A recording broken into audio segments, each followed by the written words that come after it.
ज्योतिराव फूले की पुस्तक गुलामगिरी के पिछले एपिसोड में इसके पवाड़ा के तहत हमने महात्मा फूले की कुछ काव्य रचनाओं के ऊपर चर्चा की थी, जो उन्होंने इंजीनियरिंग विभाग में ब्राह्मणों द्वारा की जाने वाली गड़बड़ियों और मारवाड़ी गुजराती बनियों द्वारा किसानों के शोषण और ब्राह्मणों द्वारा शूद्रों के भोलेपन का फायदा उठाते हुए उन्हें अंधविश्वास की तरफ धकेलने के ऊपर लिखी थी। इन सब चीजों के ऊपर चर्चा हमने पिछले एपिसोड में कर ली थी। अब हम चर्चा को यहाँ से आगे लेकर चलेंगे और अन्य एपिसोड की तरफ बढ़ेंगे। तो चलिए मेरे साथ। जय भीम, मैं शालिनी और आप देख रहे हैं अम्बेडकरनामा। प्राकथन, प्रीफेस। अमूमन ये प्रीफेस जो है वो किताब के शुरू में दिए होते हैं, लेकिन इसमें ये अंत में दिया हुआ है। सुनिए। जिस दिन किसी व्यक्ति को गुलाम विद इन ब्रैकेट दास बना लिया जाता है, उसी दिन से उसके आधे सद्गुण विद इन ब्रैकेट वर्च्यू नष्ट हो जाते हैं। होमर। गवर्नमेंट सिस्टम की जो व्यवस्था भारत में लागू है वह जनता के चरित्र निर्माण के मकसद से नहीं बनाई गई है। मौजूदा एजुकेशन सिस्टम ने कुछ खास लोगों को सिर्फ ओवर एजुकेटेड करने के सिवाय कुछ नहीं किया है, जबकि देश का बहुसंख्यक वर्ग मुख्य धारा से अलग थलग पड़ा है, अनजान है और पढ़े लिखे कुछ खास लोगों की दया पर जिंदा है। असल में ये ब्राह्मण वर्चस्व वाली गलत व अनैतिक नीतियों को फैलाने के कारण हुआ। इससे देश की सभ्यता व विकास रुका है। इसके लिए कोई अन्य कारण जिम्मेदार नहीं है। Colonel J.G. हेली और ये एक्सट्रैक्ट जिस बुक से है उसका नाम है on fish ridge in India. सदियों से ब्राह्मणों को विशेष संसाधन व सुविधाएं उपलब्ध कराए जा रहे हैं। जातीयता के पक्षपात से अलग विचार वाला कोई भी विद्वान इन ब्राह्मणों को परोपकारी कहने में संकोच करेगा। ये ब्राह्मण हजारों साल पुरानी विद्या के विशाल भंडार होने का दंभ भरते हैं। इन्होंने अथाह धन संपदा अर्जित कर ली है, अपने लिए अनगिनत अधिकार व पावर प्राप्त किए हैं, लेकिन इन सब का समाज को क्या लाभ? उन्होंने अपने स्वार्थ के लिए बहुत ही घटिया अंधविश्वासों को फैलाया। अपनी सुख सुविधाओं, आमोद प्रमोद तथा धन दौलत जोड़ने के अथावह अवसर प्राप्त किए और ये सब अपने विशेष अधिकारों व शक्तियों के जरिए किया। इस प्रकार उन्होंने संसार की सर्वविदित विद्रोह प्रणाली को कायम रखा। उनकी इन दुरुपयोग की जाने वाली शक्ति with in bracket abused power के कमजोर होने से ही इस राष्ट्र निर्माण के महान उपलब्धि को हासिल करने की आशा कर सकते हैं। मीड के ये विचार है और ये एक्सट्रैक्ट जिस बुक से लिया गया है उस बुक का नाम है सिपॉय रिवोल्ट। तो इन तीन महापुरुषों के विचार जो है शुरुआत में ही महात्मा फूले रख रहे हैं प्राकथन में, और कहां से ये लिए गए हैं एक्सट्रैक्ट वो भी लिख रहे हैं। रेफरेंस आप क्रॉस चेक कर सकते हैं पुस्तकों के माध्यम से।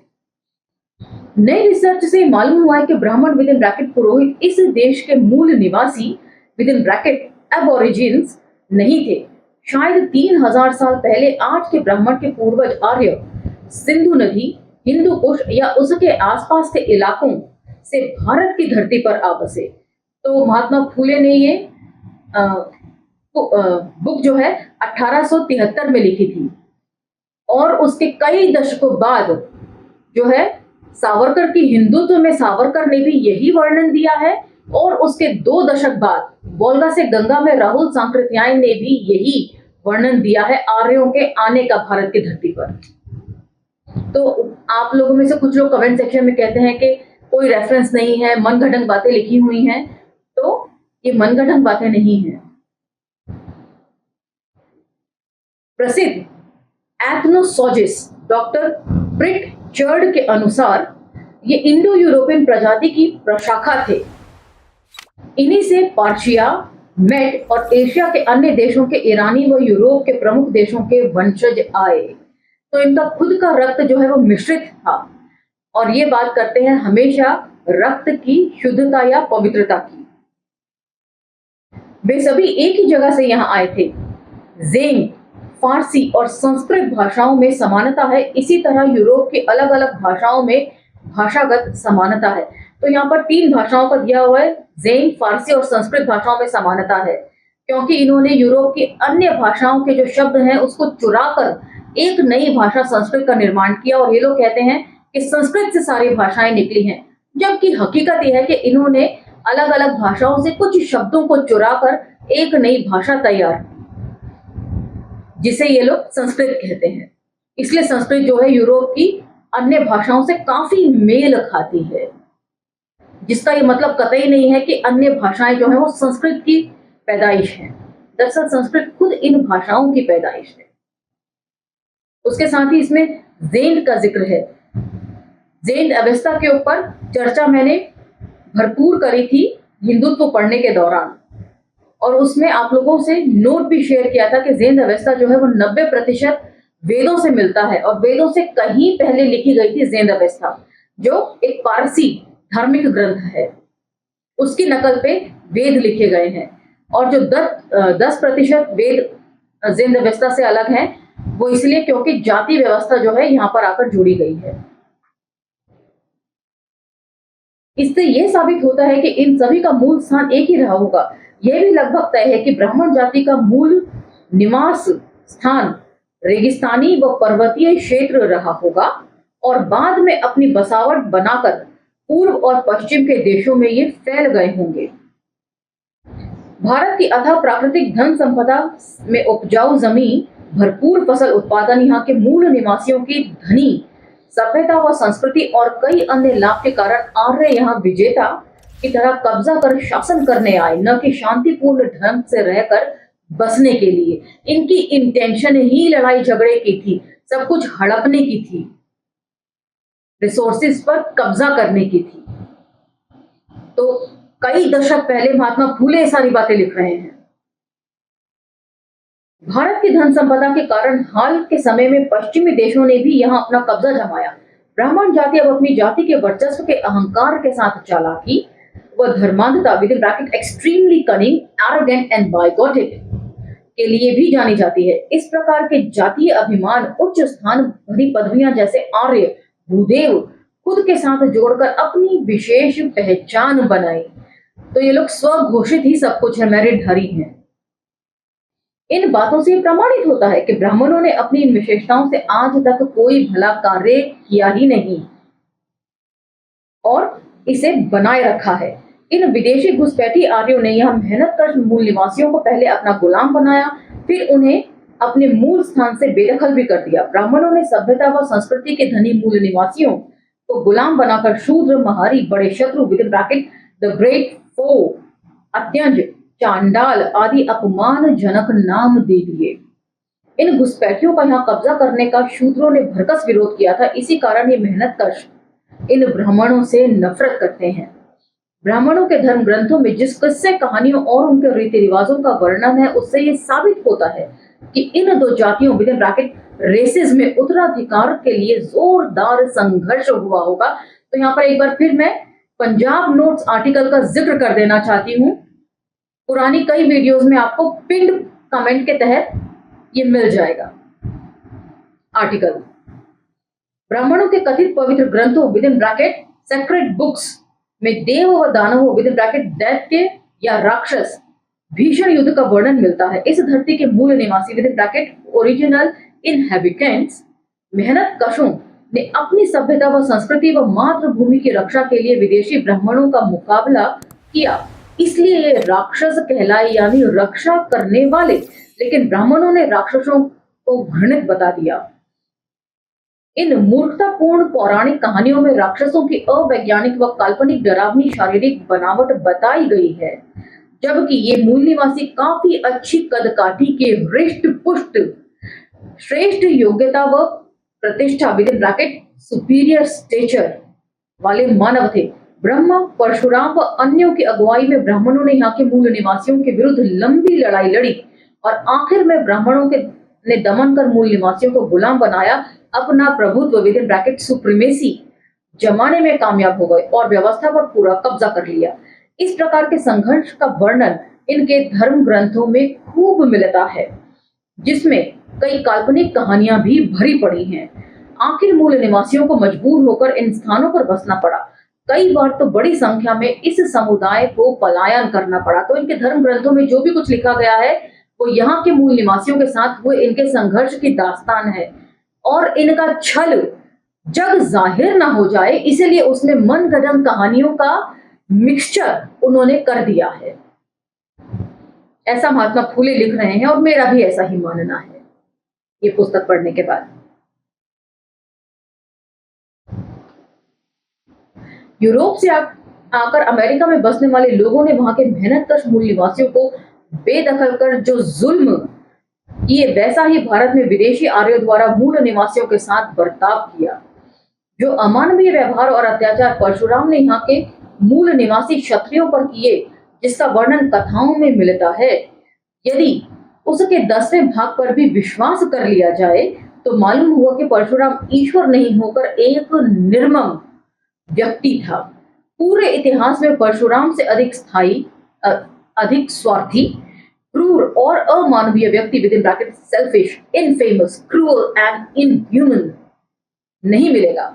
देश के बाहर अत्याचारी नीरो, एलारिक और मैकियावेली के कृत्य परशुराम की क्रूरता के सामने कुछ भी तो नहीं है।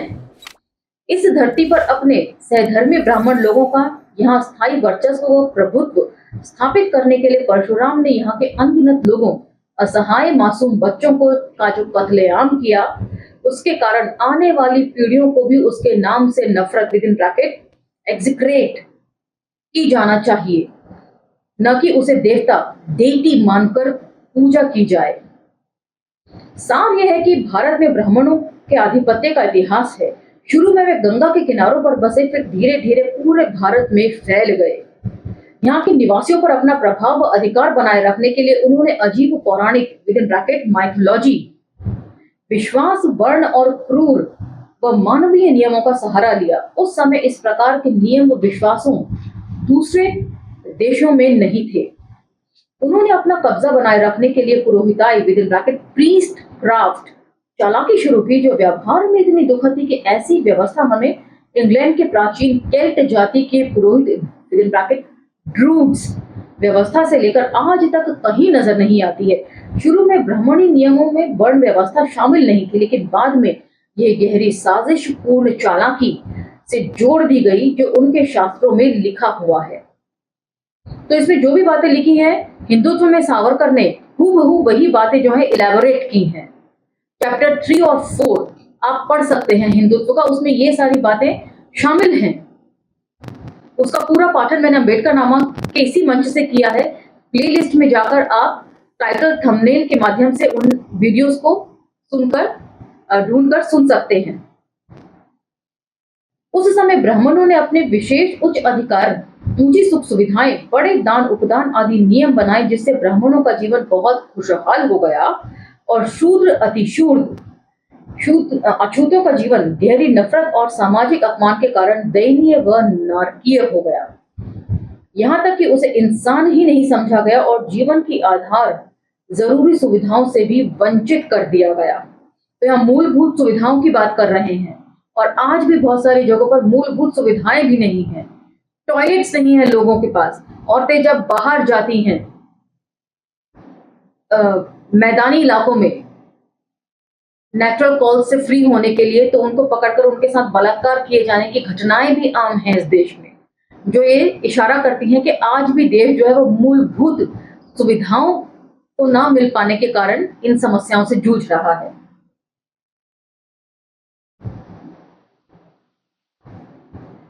उनकी छूने मात्र को पाप समझा जाता था। यहाँ तक कि शूद्रों की परछाई को भी अपवित्र माना जाता था। उन्हें सिर्फ अपना गुलाम समझकर कीड़े मकोड़ों की जिंदगी गुजारने के लिए मजबूर कर दिया। यह भी आदेश दे दिया कि यदि कोई ब्राह्मण किसी बिल्ली, कुत्ते, चिड़िया, मेंढक, उल्लू, छिपकली, कौवे या किसी शूद्र की हत्या करता है, तो चंद्रायन प्रायश्चित से वह उन अपराधों के पाप से मुक्ति पा सकता है। चंद्रायन प्रायश्चित में सिर्फ कुछ घंटों या एक दिन का उपवास करना होता है, जो कोई मुश्किल व्रत नहीं है। तो इसके ऊपर में एक फिल्म है हिंदी की, धर्म, पंकज कपूर स्टारर है, उसे आप जरूर देखिएगा। उसमें चंद्रायन व्रत का जो है वो एक अलग वर्णन किया गया है कि बहुत डिफिकल्ट व्रत होता है। महात्मा फूले के लेखन और उस फिल्म के बीच में बताया गया चंद्रायन व्रत के में कोई लिंक मैं जोड़ नहीं पा रही हूं। यदि कोई शूद्र किसी ब्राह्मण की हत्या कर देता है तो उसे जघन्य अपराध माना गया है और इसकी सजा सिर्फ मृत्यु दंड का विधान रखा गया है। ये संतोष की बात है कि हमारे प्रबुद्ध ब्रिटिश शासकों ने आजकल के शूद्रों के लिए ब्राह्मणी व्यवस्था के अमानवीय, अन्यायपूर्ण व बेतुके आदेशों, प्रीपोस्टेरस, इनह्यूमन व कानूनों को मान्यता नहीं दी। ब्रिटिश शासकों की नजर में ऐसे कानून न्याय संगत न होकर मूर्खतापूर्ण विद इन ब्रैकेट रिडिक्यूलस फूलरीज थे। कोई सामान्य व्यक्ति भी ऐसे काले कानूनों को मूर्ख लोगों के दिमाग की उपज ही कहेगा।